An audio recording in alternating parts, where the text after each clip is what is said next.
ಕಾರ್ಯಕ್ರಮದಲ್ಲಿ ಉಪಸ್ಥಿತಕ್ಕಂಥ ನಮ್ಮ AW ಸಾಹೇಬ್ರೆ, ನಮ್ಮ ರಾಮಚಂದ್ರ ಅವರೇ, ಸುನೀಲ್ ಅವರೇ, ನನ್ನ ಆತ್ಮೀಯರಾದಂಥ ಸೋಮೇಶ್ ಅವರೇ, ನಮ್ಮ ನಾಣಸಮ್ಮಣ್ಣವರೇ, BN ಅವರೇ, ಇನ್ನು ನನ್ನ ನೆಚ್ಚಿನ ಸ್ನೇಹಿತರೆ, ವೇದಿಕೆ ಒಂದು ಮುಂಭಾಗದಲ್ಲಿ ಆಸೀನರಾಗಿರ್ತಕ್ಕಂಥ ಎಲ್ಲ ನೌಕರ ಬಂಧುಗಳೇ, ಅಧಿಕಾರಿ ವರ್ಗದವರೇ,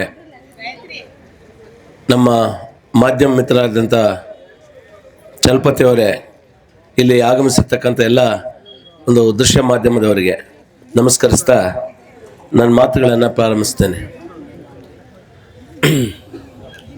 ಆತ್ಮೀಯರೇ, ಈ ಅಖಂಡ ಭಾರತ ಅನೇಕ ಪ್ರಬುದ್ಧರನ್ನು ಕಂಡಿದೆ. ಭಾರತದ ಇತಿಹಾಸದ ಒಂದು ಪುಟಗಳನ್ನು ತಿರುವಿ ನೋಡಿದಾಗ ಮಹಾನ್ ಚೇತನಗಳಿಗೆ ಜನ್ಮ ಕೊಟ್ಟಂಥ ಒಂದು ಪುಣ್ಯಭೂಮಿ ಇದು ಭಾರತ. ಅಂಥ ಪ್ರಬುದ್ಧರೆನಿಸ್ಕೊಂಡಿರ್ತಕ್ಕಂಥವರು, ಮಾನವತಾವಾದಿಗಳು, ಸಮಾಜದ ಬಗ್ಗೆ ಕಳಕಳಿ ಉಳ್ಳಂಥವರು, ಅಪಾರವಾದಂಥ ತಮ್ಮ ಸೇವೆಯನ್ನು ಈ ದೇಶಕ್ಕೆ ಸಮರ್ಪಿಸಿದಂಥ ಒಬ್ಬ ಮಹಾನ್ ಚೇತನ, ಮಹಾನ್ ನಾಯಕ ಡಾಕ್ಟರ್ BR ಅಂಬೇಡ್ಕರ್ ಅವರ 135ನೇ ಜಯಂತ್ಯೋತ್ಸವವನ್ನು ಆಚರಿಸ್ತಾ ಇದ್ದೀವಿ. ಆ ಸಂದರ್ಭದಲ್ಲಿ ತಮ್ಮೆಲ್ಲರಿಗೂ ನಾನು ಮೊಟ್ಟ ಮೊದಲನೇದಾಗಿ ಶುಭಾಶಯಗಳನ್ನು ಹೇಳಲಿಕ್ಕೆ ಇಷ್ಟಪಡ್ತೇನೆ. ವಿಶೇಷವಾಗಿ ನಮ್ಮ ಬೆಸ್ಕಾಮಿನ ಒಂದು ಸಮಸ್ತ ನೌಕರ ಬಂಧುಗಳಿಗೆ, ನೌಕರರ ಬಗ್ಗೆ ನನಗೆ ಅಪಾರವಾದಂಥ ಒಂದು ಗೌರವ ಮತ್ತು ಪ್ರೀತಿ. ಬಹುಶಃ ಯಾವುದೇ ರಾಷ್ಟ್ರೀಯ ಹಬ್ಬಗಳಾಗಲಿ, ಯಾವುದೇ ಜಯಂತ್ಯೋತ್ಸವಗಳಾಗಲಿ, ಒಕ್ಕೊರಳಿನಿಂದ ಯಾವುದೇ ಮನಸ್ತಾಪಗಳಿಲ್ಲದೆ ಪ್ರತಿಯೊಂದು ಕಾರ್ಯಕ್ರಮವನ್ನು ಅರ್ಥಪೂರ್ಣವಾಗಿ, ಅರ್ಥಗರ್ಭಿತವಾಗಿ ನಡೆಸ್ಕೊಂಡು ಬರ್ತಾ ಇರ್ತಕ್ಕಂಥದ್ದನ್ನು ನಾನು ಕಂಡಿರ್ತಕ್ಕಂಥವನು. ನಿಮ್ಮಲ್ಲಿರ್ತಕ್ಕಂಥ ಒಂದು ಒಗ್ಗಟ್ಟು, ನಿಮ್ಮಲ್ಲಿರ್ತಕ್ಕಂಥ ಪ್ರೀತಿ, ವಾತ್ಸಲ್ಯ ಇದು ಸದಾ ಇದೇ ರೀತಿ ಮುಂದುವರಲಿ. ಈ ಕಾರ್ಯಕ್ರಮಗಳಿಗೆ ತಾವು ಕೈ ಜೋಡಿಸಿ ನಡೆಸ್ತಾ ಇರ್ತಕ್ಕಂಥ ಒಂದು ಕಾರ್ಯಕ್ರಮಗಳು ಯಾವಾಗಲೂ ನಡೀಲಿ, ಹೀಗೆ ಇದೇ ರೀತಿ ನಡೀಲಿ ಅಂತ ಕೂಡ ನಾನು ಆಶಿಸ್ತಾ ಮತ್ತೊಮ್ಮೆ ನಿಮಗೆ ನನ್ನ ವೈಯಕ್ತಿಕವಾದಂಥ ಅಭಿನಂದನೆಗಳನ್ನು ಕೂಡ ತಮಗೆ ಸಲ್ಲಿಸಲಿಕ್ಕೆ ಇಷ್ಟಪಡ್ತೇನೆ. ಆತ್ಮೀಯರೇ, ಅಂಬೇಡ್ಕರ್ ಅದು ಬರೀ ಹೆಸರಲ್ಲ, ಅದೊಂದು ಮಹಾನ್ ಶಕ್ತಿ. ಅವ್ರ ಬಗ್ಗೆ ಮಾತಾಡೋಂಥ ದೊಡ್ಡವ್ರು ನಾವಲ್ಲ. ಆದರೂ ಕೂಡ ಅವರ ಒಂದು ಜಯಂತ್ಯೋತ್ಸವದ ಒಂದು ಅಂಗವಾಗಿ ಅವರನ್ನು ಮೆಲುಕಾಗ್ತಕ್ಕಂಥದ್ದು ಭಾರತದ ಪ್ರಜೆಯಾಗಿ ನಮ್ಮೆಲ್ಲರ ಒಂದು ಆದ್ಯ ಕರ್ತವ್ಯ. ಅಂಬೇಡ್ಕರ್ ಅವರ ಜೀವನ ಚರಿತ್ರೆಯನ್ನು ನಾವು ಓದಬೇಕು. ಅನೇಕ ಅಪಮಾನಗಳನ್ನು ಕಂಡಂಥವರು, ಅವಮಾನಗಳನ್ನು ಎದುರಿಸಿದಂಥವರು, ಜೀವನವೇ ಬೇಡ ಅನ್ನುವಂಥ ಮಟ್ಟಕ್ಕೆ ಅನೇಕ ತೊಂದರೆಗಳನ್ನು ಅನುಭವಿಸಿದಂಥವರು ಅಂಬೇಡ್ಕರ್. ಇಷ್ಟ ಅಪಮಾನಗಳು ಎದುರಿಸಿದ್ರು, ಎಷ್ಟೇ ಸವಾಲುಗಳು ಎದುರಾದರೂ ಕೂಡ ಅದನ್ನು ಮೆಟ್ಟು ನಿಂತು ಒಬ್ಬ ವಿಶ್ವ ನಾಯಕ ಅನಿಸ್ಕೊಂಡಂಥವರು BR ಅಂಬೇಡ್ಕರ್ ಅವರು. ಅವರ ಜೀವನ ಚರಿತ್ರೆಯನ್ನು ನೋಡಿದಾಗ ಅವರಿಗೆ ಒಂದು ಅಸ್ಪೃಶ್ಯತೆ ಅಂತಕ್ಕಂಥ ಒಂದು ಮುದ್ರೆಯನ್ನು ಹಾಕಿ ಅನೇಕ ರೀತಿಯಲ್ಲಿ ಅವರನ್ನು ಅವಮಾನಿಸಿದ್ರು. ದೇವಸ್ಥಾನಗಳಿಗೆ ಸೇರಿಸಲಿಲ್ಲ, ಸಾರ್ವಜನಿಕವಾಗಿ ಕೂತ್ಕೊಳ್ಳೋಕೆ ಬಿಡಲಿಲ್ಲ, ಎಲ್ಲರ ಜೊತೆ ಕೂತು 4 ಅಕ್ಷರ ಕಲಿಯೋಕೆ ಬಿಡಲಿಲ್ಲ. ಇಂಥ ಪರಿಸ್ಥಿತಿಗಳಲ್ಲಿ ಆತ್ಮಸ್ಥೈರ್ಯವನ್ನು ಕಳೆದುಕೊಳ್ಳದೆ, ಇಲ್ಲ ನಾನು ಈ ದೇಶದಲ್ಲಿ ಹುಟ್ಟಿದ್ದೇನೆ, ನಾನು ಏನೋ ಒಂದು ಸಾಧನೆ ಮಾಡ್ಬೇಕಂತೇಳಿ ಅವರೊಂದು ಅಚಲವಾದಂಥ ಒಂದು ಮನಸ್ಸನ್ನು ಇಟ್ಕೊಂಡು ಈ ಎಲ್ಲ ಅಪಮಾನಗಳನ್ನು ಮೆಟ್ಟಿ ನಿಂತು ಒಬ್ಬ ವಿಶ್ವ ನಾಯಕ ಅನ್ಸ್ಕೊಂಡಂಥವರು ಡಾಕ್ಟರ್ BR ಅಂಬೇಡ್ಕರ್ ಅವರು. ಅವರ ಗುಣಗಾನ ಮಾಡೋದು, ಅವರ ಬಗ್ಗೆ ಮಾತಾಡ್ತಕ್ಕಂಥದ್ದು ನಿಜವಾಗ್ಲೂ ಕೂಡ ನಮ್ಮೆಲ್ಲರ ಒಂದು ಸುದೈವ ಅಂತ ಕೂಡ ನಾನು ಭಾವಿಸ್ತೇನೆ. ಆದ್ಮೇಲೆ 1947ರಲ್ಲಿ ಈ ದೇಶಕ್ಕೆ ಸ್ವಾತಂತ್ರ್ಯ ಬಂತು. ನಾವೆಲ್ಲರೂ ಕೂಡ ಸಂತೋಷ ಪಟ್ಟು ಸ್ವಾತಂತ್ರ್ಯ ಬಂದಿದೆ ಅಂತ. ಆದರೆ ಸ್ವಾತಂತ್ರ್ಯ ಬಂದರೂ ಕೂಡ ಅನೇಕ ಸಮಸ್ಯೆಗಳು ಈ ದೇಶವನ್ನು ಕಾಡ್ತಾ ಇತ್ತು. ಒಂದು ಕಡೆ ನಿರುದ್ಯೋಗ, ಇನ್ನೊಂದು ಕಡೆ ಬಡತನ, ಇನ್ನೊಂದು ಕಡೆ ಜನಸಂಖ್ಯಾ ಸ್ಫೋಟ, ಇದಕ್ಕಿಂತ ಮೇಲಾಗಿ ಒಂದು ಅನಿಶ್ಚಿತ ಪದ್ಧತಿಗಳಿಗೆ ನಾವು ಮಾರು ಹೋಗಿದ್ವಿ. ಏನು ಸತ್ಯಸಹಗಮನ ಪದ್ಧತಿ, ಬಾಲ್ಯ ವಿವಾಹಗಳು, ಅಸ್ಪೃಶ್ಯತೆ, ಇಂಥ ಅನಿಶ್ಚಿತ ಪದ್ಧತಿಗಳಿಗೆ ಮಾರು ಹೋಗಿ ಇಡೀ ಸಮಾಜವೇ ನುಚ್ಚು ನೂರಾಯಿತು. ಈ ಸಮಸ್ಯೆಗಳ ಜೊತೆಗೆ ಇನ್ನೊಂದು ದೊಡ್ಡ ಸಮಸ್ಯೆ ಭಾರತದ ಮುಂದೆ ಸಿದ್ದಂಥ ಸವಾಲು, ಭಾರತೀಯರಿಗೆ ಒಂದು ಸಂವಿಧಾನ ಇರಲಿಲ್ಲ. ಸ್ವಾತಂತ್ರ್ಯ ಏನೋ ಪಡ್ಕೊಂಡ್ವಿ, ಆದ್ರೆ ನಮಗೆ ಸಂವಿಧಾನ ಇಲ್ಲ. ಒಂದು ಕಡೆ ಒಂದು ಬಾರಿ ಭಾರತ ದೇಶದಲ್ಲಿ ಸ್ವಾತಂತ್ರ್ಯ ಸಂಗ್ರಾಮ ನಡೀತಿರ್ಬೇಕಾದ್ರೆ ಒಬ್ಬ ಬ್ರಿಟಿಷ್ ಪ್ರಜೆ ಭಾರತಕ್ಕೆ ಬರ್ತಾನೆ. ಸುಮಾರು 21 ದಿನಗಳ ಕಾಲ ಭಾರತದಲ್ಲಿತ್ತು. ಅವನು ಹೋಗುವಾಗ ಒಂದು ಮಾತು ಹೇಳ್ತಾನೆ. ಯಾಕೆ ಅವನ ಆಲೋಚನೆ ಆ ರೀತಿ ಇತ್ತು ಅಂತ ಗೊತ್ತಿಲ್ಲ. ಏನು ಈ ಭಾರತೀಯರು ಸ್ವಾತಂತ್ರ್ಯ ಅಂತ ಪರಿತಪಿಸ್ತಾ ಇದ್ದಾರೆ, ಒಂದು ಸಂವಿಧಾನವನ್ನು ರಚಿಸ್ಕೊಳ್ತಕ್ಕಂಥ ಪ್ರಬುದ್ಧರಲ್ಲ ಇವರು, ದಡ್ರು, ಇವ್ರಿಗೆ ಯಾಕೆ ಸ್ವಾತಂತ್ರ್ಯ ಅಂದ್ರು. ಈ ಸವಾಲು ಕೂಡ ನಮ್ಮ ಮುಂದಿದೆ. ಭಾರತಕ್ಕೆ ಒಂದು ಸಂವಿಧಾನ ಬೇಕಾಗಿದೆ. ಆದ್ರೆ ಇವತ್ತು BR ಅಂಬೇಡ್ಕರ್ ಅವರನ್ನು ನಾವು ನೆನೆಸ್ಕೋಬೇಕಾಗ್ತದೆ. ಏನು 1947ರಲ್ಲಿ ಈ ದೇಶಕ್ಕೆ ಸ್ವಾತಂತ್ರ್ಯ ಬಂದ ಮೇಲೆ ಏನೊಂದು ಡ್ರಾಫ್ಟಿಂಗ್ ಕಮಿಟಿ, ಏನು ನೆಹರು ಅವರ ಒಂದು ಸರ್ಕಾರದಲ್ಲಿ ಒಂದು ಡ್ರಾಫ್ಟಿಂಗ್ ಕಮಿಟಿ ಚೇರ್ಮನ್ ಆದರು BR ಅಂಬೇಡ್ಕರ್ ಅವರು. 7 ಸದಸ್ಯರನ್ನು ಒಳಗೊಂಡಂತ ಒಂದು ಡ್ರಾಫ್ಟಿಂಗ್ ಕಮಿಟಿ ಒಂದು ನೇಮಕ ಮಾಡಿ ಅವ್ರಿಗೊಂದು ಪೂರ್ಣ ಪ್ರಮಾಣವಾದಂತ ಜವಾಬ್ದಾರಿಯನ್ನು ಕೊಟ್ಟರು. ಭಾರತಕ್ಕೆ ಒಂದು ಸಂವಿಧಾನವನ್ನು ರಚಿಸಿಕೊಡಿ ಅಂತಕ್ಕಂಥ ಒಂದು ಪೂರ್ಣ ಪ್ರಮಾಣವಾದಂತ ಒಂದು ಜವಾಬ್ದಾರಿಯನ್ನು ಕೊಟ್ಟರು. ಅದರ ಒಂದು ಚೇರ್ಮನ್ ರಾಗಿ BR ಅಂಬೇಡ್ಕರ್ ಅವರು ಆಯ್ಕೆಗೊಳ್ತಾರೆ. ಸಾಮಾನ್ಯವಾಗಿ ನಮಗೆ ಬೇಕಾಬಿಟ್ಟಿ ಸಂವಿಧಾನ ಬರಲಿಲ್ಲ. BR ಅಂಬೇಡ್ಕರ್ ಅವರು ಅನೇಕ ದೇಶಗಳ ಸಂವಿಧಾನಗಳನ್ನ ಅಧ್ಯಯಿಸಿದ್ರು, ತಿಂಗಳಗಟ್ಟಲೆ ಅದನ್ನು ಅಧ್ಯಯಿಸಿದ್ರು.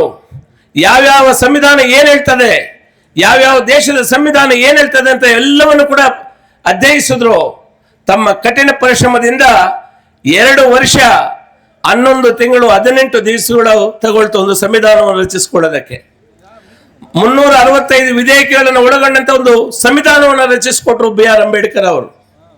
ಆದ್ರೆ ಇಲ್ಲಿ ನಮಗೆ ಮಂದಟ್ಟಾಗ್ತಕ್ಕಂಥ ವಿಚಾರ ಅಂತ ಏನಂತ ಹೇಳಿದ್ರೆ, ಯಾವ ಬ್ರಿಟಿಷರು ನಾವು ಪ್ರಬುದ್ಧರಲ್ಲ, ಭಾರತೀಯರು ದಡ್ಡರು ಅಂತ ನಮ್ಮನ್ನು ಕರೆದಿದ್ರು, ಒಂದು ಅದ್ಭುತವಾದಂತ ಸಂವಿಧಾನವನ್ನು ರಚಿಸಿಕೊಡುವ ಮೂಲಕ BR ಅಂಬೇಡ್ಕರ್ ಅವರು ಇಡೀ ವಿಶ್ವಕ್ಕೆ ಒಂದು ಸಂದೇಶವನ್ನು ಕೊಟ್ಟರು.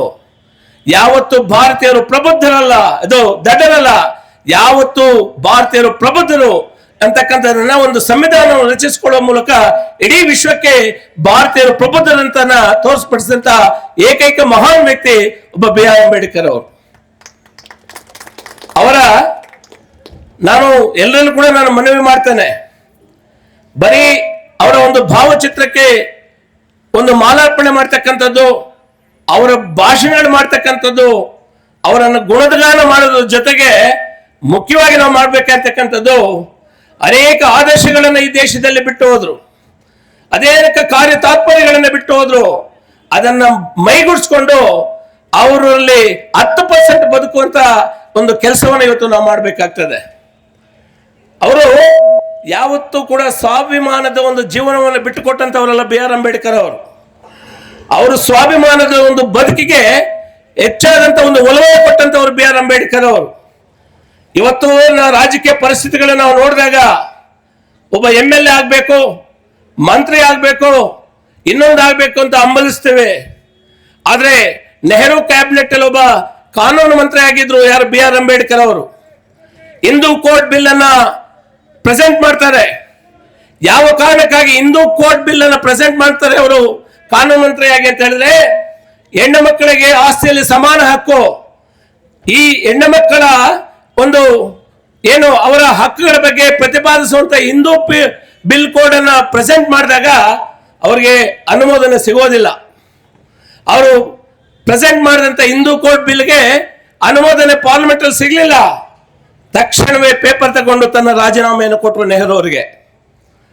ಒಬ್ಬ ಹೆಣ್ಣು ಮಕ್ಕಳ ಒಳಿತಿಗಾಗಿ ನಾನೊಂದು ಹಿಂದೂ ಕೋಡ್ ಬಿಲ್ ಅನ್ನು ನಾನು ಪ್ರೆಸೆಂಟ್ ಮಾಡಿದ್ರೆ ಅದನ್ನ ನೀವು ಪಾರ್ಲಿಮೆಂಟ್ ಅಲ್ಲಿ ಧಿಕ್ಕರಿಸಿದಿರಿ, ನನ್ನ ಆತ್ಮಸಾಕ್ಷಿಗೆ ವಿರುದ್ಧವಾಗಿ ನಾನು ಮಂತ್ರಿ ಕೆಲಸ ಮಾಡಲಾರೆ ಅಂತ ಹೇಳಿ ರಿಸೈನ್ ಮಾಡಿ ಆಚೆ ಬಂದಂತ ಏಕೈಕ ಮಹಾನ್ ವ್ಯಕ್ತಿ ಡಾಕ್ಟರ್ BR ಅಂಬೇಡ್ಕರ್ ಅವರು. ಅಂದ್ರೆ ಯಾವತ್ತು ರಾಜಕೀಯ ಅಧಿಕಾರಕ್ಕೆ ಅಂಟಿಕೊಂಡಂತವರಲ್ಲ, ಸ್ವಾಭಿಮಾನವನ್ನು ಬಿಟ್ಟುಕೊಂಡಂತವರಲ್ಲ, ಸ್ವಾಭಿಮಾನದ ಒಂದು ಬದುಕನ್ನು ಕಂಡುಕೊಂಡಂತವರು. ಆ ಸ್ವಾಭಿಮಾನದ ಒಂದು ಬದುಕು ಇವತ್ತು ಇಡೀ ಒಂದು ಚರಿತ್ರೆಯ ಒಂದು ಇತಿಹಾಸದ ಪುಟಗಳೇ ಬರೆದು ಹೋಗಿದೆ ಅವರ ಒಂದು ಸ್ವಾಭಿಮಾನದ ಒಂದು ಬದುಕು. ಅದ್ರ ಜೊತೆಗೆ BR ಅಂಬೇಡ್ಕರ್ ಅವರು ಯಾವತ್ತೂ ಕೂಡ ದುಡಿಮೆಯಲ್ಲಿ ಬಹಳಷ್ಟು ಈ ನಂಬಿಕೆನ ಉಳ್ಳವರಾಗಿದ್ರು ಯಾರು? ಬಿ ಆರ್ ಅಂಬೇಡ್ಕರ್ ಅವರು ಹೇಳಿದ್ರು. ಬಿ ಆರ್ ಅಂಬೇಡ್ಕರ್ ಒಂದು ಸಂದೇಶವನ್ನ ಈ ಸಮಾಜಕ್ಕೆ ಕೊಟ್ಟರು. ಮನುಷ್ಯ ಬಡವನಾಗಿ ಹುಟ್ಟೋದು ತಪ್ಪಲ್ಲ, ಆದ್ರೆ ಮನುಷ್ಯ ಬಡವನಾಗಿ ಸಾಯೋದು ತಪ್ಪು. ನಮ್ಮ ಬದುಕು ನಮ್ಮ ಕೈಯಲ್ಲಿಲ್ಲ, ನಮ್ಮ ಬದುಕು ದೇವರ ಕೈಯಲ್ಲಿದೆ. ದೇವರ ಒಂದು ಬದುಕನ್ನು ಕೊಟ್ಟಿದ್ದಾನೆ. ನಾವು ಹುಟ್ಟೋದು ನಮ್ಮ ಕೈಯಲ್ಲಿ ಇಲ್ಲ, ಆದ್ರೆ ಹುಟ್ಟಿದ್ದೀವಿ. ಅದು ಹುಟ್ಟಂತ ನಾವು ಸೋಮಾರಿ ಬದುಕನ್ನು ಬಿಟ್ಟು ನಾವು ನಿಜವಾದಂತ ಒಂದು ಪರಿಶ್ರಮದ ಒಂದು ಬದುಕನ್ನು ಕಂಡ್ಕೋಬೇಕು. ಹಗಲಿರುಳು ದುಡಿಬೇಕು. ನಮ್ಮ ಬದುಕನ್ನ ಸುಂದರವಾದಂತ ಒಂದು ಬದುಕನ್ನು ಕಟ್ಕೊಂಡು ನಾವು ಬದುಕಬೇಕು. ನಮ್ಮ ಜೊತೆಗೆ ನೂರಾರು ಜನವನ್ನ ಕೈ ಹಿಡ್ಕೊಂಡು ಕರೆದುಕೊಂಡು ಹೋಗುವಂತ ಒಂದು ಬದುಕನ್ನು ಕಟ್ಕೊಂಡಾಗ ಮಾತ್ರ ಆ ಜೀವನಕ್ಕೆ ಅರ್ಥ ಇದೆ ಅಂತಕ್ಕಂಥದ್ದನ್ನ ಇಡೀ ವಿಶ್ವಕ್ಕೆ ಸಾರದಂತವರು ಬಿ ಆರ್ ಅಂಬೇಡ್ಕರ್ ಅವರು. ಇವತ್ತು ಒಂದು ಕ್ಷಣ ಯೋಚನೆ ಮಾಡಿ, ಯಾವ ಬ್ರಿಟಿಷರು ನಮ್ಮನ್ನ ಸಂವಿಧಾನವನ್ನು ರಚಿಸಿಕೊಳ್ಳುವಂತ ಪ್ರಬುದ್ಧರಲ್ಲ ಅಂತ ಹೀಯಾಳಿಸಿದ್ರು, ಒಬ್ಬ ಬಿ ಆರ್ ಅಂಬೇಡ್ಕರ್ ಅವರು ರಚಿಸಿದಂತ ಭಾರತದ ಸಂವಿಧಾನವನ್ನ ಅದೇ ಬ್ರಿಟಿಷ್ ಪಾರ್ಲಿಮೆಂಟ್ ಅಲ್ಲಿ 5 ಗಂಟೆಗಳ ಕಾಲ ಚರ್ಚೆ ಮಾಡಿ ಮೇಜು ತಟ್ಟಿ ಇಡೀ ವಿಶ್ವದಲ್ಲಿ ಅದ್ಭುತವಾದಂತಹ ಸಂವಿಧಾನವಂತ ಉಗಳಿದಂತವರು ಬ್ರಿಟಿಷರು ನಮ್ಮನ್ನ. ಅಂತ ಅದ್ಭುತವಾದಂತ ಒಂದು ಬದುಕನ್ನ ಕಂಡುಕೊಂಡು ಆ ಮುಂದಿನ ಸಮಾಜಕ್ಕೆ ಆದರ್ಶಪ್ರಾಯವಾಗಿದ್ರು. ಭಾರತದ ಸಂವಿಧಾನ ತಗೊಳ್ಳಿ, the preamble of the constitution, ಸಂವಿಧಾನದ ಒಂದು ಪೀಠಿಕೆಯನ್ನು ನೋಡಿದಾಗ ನಮ್ಮ ಸಂವಿಧಾನದ ಸ್ವರೂಪ ಏನಂತಕ್ಕಂಥದ್ದು ನಮಗೆ ಮಂದಟ್ಟಾಗ್ತದೆ. ಈ ದೇಶದಲ್ಲಿ ಅಸಮಾನತೆ ತೊಡಗ್ತಾ ಇತ್ತು. ರಾಜರ ಆಳ್ವಿಕೆ ಈ ದೇಶದಲ್ಲಿತ್ತು. ಈ ರಾಜರ ಆಳ್ವಿಕೆಯಲ್ಲಿ ಅವರು ಮಾಡಿದ್ದೇ ಕಾನೂನು. ಅದನ್ನು ಯಾರಾದ್ರೂ ಪ್ರಶ್ನಿಸದೆ ಅವರನ್ನು ಗಲ್ಲಿಗೇರಿಸ್ತಕ್ಕಂಥದ್ದು, ಯಾವುದು ವಾಕ್ ಸ್ವಾತಂತ್ರ್ಯ ಇರಲಿಲ್ಲ. ಅಂತ ಸಂದರ್ಭದಲ್ಲಿ ಒಂದು ಸಂವಿಧಾನವನ್ನು ರಚಿಸಿಕೊಡುವ ಮೂಲಕ ಒಂದು ಏನು ಫಂಡಮೆಂಟಲ್ ರೈಟ್ಸ್ ಅಂತ ಏನಂತೀವಿ, ಮೂಲಭೂತ ಹಕ್ಕುಗಳನ್ನು ಈ ದೇಶಕ್ಕೆ ಕೊಟ್ಟರು. ಆರ್ಟಿಕಲ್ ಅನುಚ್ಛೇದ 14 ಏನ್ ಹೇಳ್ತದೆ? ಸಮಾನತೆ. ಅವರು ಹೇಳಿದ್ರು ಭಾರತದ ಸಂವಿಧಾನದಲ್ಲಿ ಎಲ್ಲರೂ ಸಮಾನರು, ಕಾನೂನು ಮುಂದೆ ಎಲ್ಲರೂ ಸಮಾನರು, ಅವರ ಮಧ್ಯೆ ತಾರತಮ್ಯಗಳು ಬೇಡ, ಅವ್ರಿಗೆ ಸಮಾನತೆ ಕೊಡಿ, ಲಿಂಗ ತಾರತಮ್ಯ ಬೇಡ, ಹೆಣ್ಣು ಗಂಡು ಅಂತಕ್ಕಂಥ ಭೇದ ಭಾವ ಬೇಡ, ಹೆಣ್ಣು ಗಂಡು ಸಮಾನತೆಯನ್ನು ಕೊಡಿ ಅಂತ ಹೇಳಿ ಅನುಚ್ಛೇದ 14 ಸಮಾನತೆಯನ್ನು ಕಂಡುಕೊಂಡಂತವರು. ವಿಶೇಷವಾಗಿ ಅವರಿಗೆ ಮಹಿಳೆಯರ ಬಗ್ಗೆ ಅಪಾರವಾದಂತ ಒಲವಿತ್ತು. ಸಂವಿಧಾನದ ಒಂದು ಅನುಚ್ಛೇದಗಳನ್ನು ನೋಡಿದಾಗ ಅವರು ಪ್ರತಿಪಾದಿಸಿದ್ದು ಲಿಂಗ ತಾರತಮ್ಯ ಬೇಡ, ಹೆಣ್ಣು ಯಾವತ್ತು ಗಂಡಿಗೆ ಕಡಿಮೆ ಇಲ್ಲ, ಎಲ್ಲಾ ಕ್ಷೇತ್ರಗಳು ಆಕೆಯನ್ನು ಗುರುತಿಸಿಕೊಳ್ಳೋದಕ್ಕೆ ಅವಕಾಶಗಳು ಕೊಡಬೇಕು ಅಂತ ಹೇಳಿ ಭಾರತದ ಒಂದು ಸಂವಿಧಾನದಲ್ಲಿ ಪ್ರತಿಪಾದಿಸಿದ್ರು. ಇವತ್ತು ಅನೇಕ ಮಹಿಳೆಯರು ಅನೇಕ ಕ್ಷೇತ್ರಗಳಲ್ಲಿ ತಮ್ಮನ್ನು ತಾವು ತೊಡಗಿಸಿಕೊಂಡು ಆ ಕ್ಷೇತ್ರಗಳಲ್ಲಿ ಅವರು ಬದುಕ್ತಾ ಇದ್ದಾರೆ ಅಂತ ಹೇಳಿದ್ರೆ ಸಂವಿಧಾನದಲ್ಲಿ ಅವರು ಕೊಟ್ಟಂತ ಬಿ ಆರ್ ಅಂಬೇಡ್ಕರ್ ಕೊಟ್ಟಂತ ಒಂದು ಏನು ಆಲೋಚನೆಗಳೇ ಇವತ್ತು ಹೆಣ್ಣುಮಕ್ಕಳಿಗೆ ಒಂದು ಆಸರೆಯಾಗಿದೆ. ಈ ರೀತಿಯಾಗಿ ನಾವು ಚರ್ಚೆ ಮಾಡ್ತಾ ಹೋಗ್ತಾ ಇದ್ರೆ ಬಹುಶಃ ನಾವು ಹೇಳ್ತೀವಿ, ಯಾರೋ ಒಬ್ಬ ಪ್ರಬುದ್ಧರು ಹೇಳ್ತಾರೆ, ಪ್ರಪಂಚದಲ್ಲಿ ಸೂರ್ಯ ಒಬ್ಬನೇ, ಆ ಸೂರ್ಯ ಎಂದಿನಂತೆ ಹುಡ್ತಾನೆ, ಎಂದಿನಂತೆ ಮುಳುಗ್ತಾನೆ. ಆದ್ರೆ ಭಾರತಕ್ಕೆ 2 ಸೂರ್ಯರಿದ್ದಾರೆ.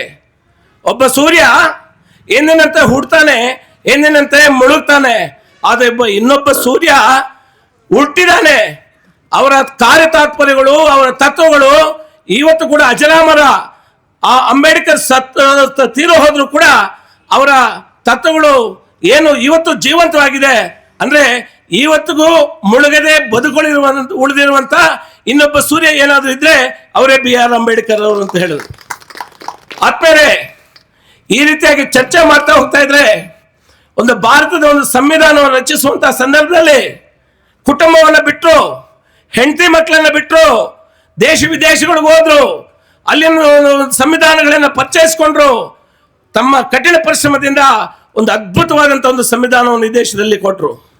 ನಾನು ತಮಗೆ ಕೈ ಮುಗಿದು ಕೇಳ್ತಕ್ಕಂಥದ್ದು ಒಂದೇ, ಅವರು ಒಂದು ಮಾತು ಹೇಳಿದ್ರು, ನಾನೊಂದು ವೇಳೆ ಬದುಕಿದ್ದಾಗ ನಾನು ಬರೆದಂತ ಸಂವಿಧಾನಕ್ಕೆ ಯಾರೇ ಅಪಮಾನ ಮಾಡಿದ್ರೆ ಮೊಟ್ಟ ಮೊದಲದಾಗಿ ಆ ಸಂವಿಧಾನವನ್ನು ಸುಡುವಂತ ಮೊದಲನೇ ವ್ಯಕ್ತಿ ನಾನು ಅಂತ ಹೇಳಿದ್ರು. ಯಾಕಂದ್ರೆ ಅಷ್ಟು ಅದ್ಭುತವಾಗಿ ಸಂವಿಧಾನವನ್ನು ಕೊಟ್ಟರು. ಇವತ್ತು ನಿರಾಳವಾಗಿ ಬದುಕ್ತಾ ಇದ್ದೀವಿ, ನಿರಾಳವಾಗಿ ಓಡಾಡ್ತಾ ಇದ್ದೀವಿ. ನಮಗೆ ಉದ್ಯೋಗಗಳ ಅವಕಾಶಗಳು ಸಿಗ್ತಾ ಇದೆ, ನಮಗೆ ಬದುಕಲಿಕ್ಕೆ ಏನೋ ಒಂದು ಆಸರೆಗಳು ಸಿಗ್ತಾ ಇದೆ. ಇವೆಲ್ಲವೂ ಕೂಡ ನೀವು ನಿರಾಳವಾಗಿ ಒಂದು ಸಾಮರಸ್ಯಕರವಾದಂಥ ಒಂದು ಬದುಕನ್ನು ಇವತ್ತು ಈ ದೇಶದಲ್ಲಿ ಕಂಡುಕೊಂಡಿದ್ದೀವಿ ಅಂತ ಹೇಳಿದ್ರೆ ಅವರು ಕೊಟ್ಟಂತ ಒಂದು ಸಂವಿಧಾನ. ಆ ಸಂವಿಧಾನ ಅಡಿಯಲ್ಲಿ ಭಾರತೀಯರಾದಂಥ ನಾವು ನಮ್ಮ ಒಳ್ಳೆಯ ಸುಂದರ ಬದುಕನ್ನು ಕಟ್ಟಿಕೊಂಡು ನಾವು ಇವತ್ತು ಬಹಳ ಸಂತೋಷವಾಗಿ ಬದುಕ್ತಾ ಇದ್ವಿ ಅಂತ ಹೇಳಿದ್ರೆ ಆ ಒಂದು ಕೀರ್ತಿ BR ಅಂಬೇಡ್ಕರ್ ಅವ್ರಿಗೆ ಸಲ್ಲಬೇಕಾಗ್ತದೆ. ಆದ್ಮೇಲೆ ಅಂಬೇಡ್ಕರ್ ನಮ್ಮ ಮುಂದಿಲ್ಲ, ಅವರು ನಮ್ಮನ್ನು ಅಗಳಿ 135 ವರ್ಷಗಳಾಯಿತು. ಆದರೆ ಅವರು ಕೊಟ್ಟಂತ ಸಂದೇಶಗಳು, ಅವರು ಬಿಟ್ಟು ಹೋದಂಥ ಮಾರ್ಗದರ್ಶನಗಳು, ಈ ದೇಶಕ್ಕೆ ಕೊಟ್ಟಂತ ಒಂದು ಕೊಡುಗೆ ಇವತ್ತು ಜನರ ಒಂದು ಮನದಾಳದಲ್ಲಿ ಇವತ್ತು ಇದೆ. ಇವತ್ತು ಜನ ಅದನ್ನು ಮೆಲುಕಾಗ್ತಾ ಇದ್ದಾರೆ. ಇಡೀ ಭಾರತ ಅಲ್ಲ, ಇಡೀ ವಿಶ್ವ ಅವರನ್ನು ಕೊಂಡಾಡ್ತಾ ಇದೆ. ಮಹಾನ್ ಮೇಧಾವಿ, ಮಹಾಜ್ಞಾನಿ ಅವರು. ಸೊ ಅಂತ ಒಬ್ಬ ಮಹಾನ್ ವ್ಯಕ್ತಿಯನ್ನು ನಾವು ಕಳೆದುಕೊಂಡು 135 ವರ್ಷಗಳಾಯಿತು. ಆದರೂ ಕೂಡ ಅಂಬೇಡ್ಕರ್ ನಮ್ಮ ಮುಂದೆ ಇಲ್ದಿರು ಕೂಡ ನಿಮ್ಮಲ್ಲಿ ನಾನು ಕಳಕಳಿಯಿಂದ ಮನವಿ ಮಾಡ್ತಕ್ಕಂಥದ್ದು, ಅವರ ಆದರ್ಶಗಳನ್ನು ಪಾಲಿಸೋಣ, ಅವರ ಚಿಂತನೆಗಳನ್ನು ಮೈಗೂಡಿಸ್ಕೊಳ್ಳೋಣ. ನಾನೂ ಬದುಕಬೇಕು, ನನ್ನ ಜೊತೆ ಇನ್ನೊಬ್ರು ಬದುಕಬೇಕಂತಕ್ಕಂಥ ಒಂದು ಮನಸ್ಥಿತಿಯನ್ನು ಬೆಳೆಸ್ಕೊಂಡು ಒಂದು ಭವ್ಯವಾದಂಥ ಒಂದು ಭಾರತವನ್ನು ಕಟ್ಟೋದಕ್ಕೆ ನಾವೆಲ್ಲರೂ ಕೂಡ ಮುಂದಾಗಬೇಕು ಅಂತ ಹೇಳಿ, ಯಾವತ್ತೂ ನಮ್ಮ BR ಅಂಬೇಡ್ಕರ್ ಒಂದು ಭಾವನೆಗಳು, ಅವರ ಚಿಂತನೆಗಳು ಅಜರಾಮರ, ಅದಕ್ಕೆ ಸಾವೇ ಇಲ್ಲ. ಯಾವತ್ತೂ ಅವರ ನೆನಪಲ್ಲಿ ಬದುಕೋಣ, ಅವ್ರ ನೆನೆಸುತ್ತಾ ಬದುಕೋಣ. ಅವರ ಒಂದು ಆಶೀರ್ವಾದ ನಮ್ಮೆಲ್ಲರ ಮೇಲೆ ಇರಲಿ ಅಂತ ಈ ಸಂದರ್ಭದಲ್ಲಿ ಹೇಳಿ, ಈ ಕಾರ್ಯಕ್ರಮಕ್ಕೆ ನನ್ನನ್ನು ಕರೆಸ್ಕೊಂಡು ಒಂದು 4-6 ಮಾತುಗಳನ್ನು ಆಡುವಂಥ ಅವಕಾಶವನ್ನು ಕೊಟ್ಟಂತ ತಮ್ಮೆಲ್ಲರಿಗೂ ವಂದಿಸಿ, ನನಗೆ ನಮ್ಮ ನ್ಯಾಯಾಲಯದ ಮತ್ತೆ ಕಾರ್ಯಕ್ರಮ ಇದೆ, ಅದಕ್ಕೆ ಹೋಗ್ಬೇಕಾದ್ರೆ ತಮ್ಮೆಲ್ಲರ ಒಂದು ಅನುಮತಿಯನ್ನು ಕೋರಿ ನಾನು ಇಲ್ಲಿಂದ ನಿರ್ಗಮಿಸ್ತಾ ಇದ್ದೀನಿ.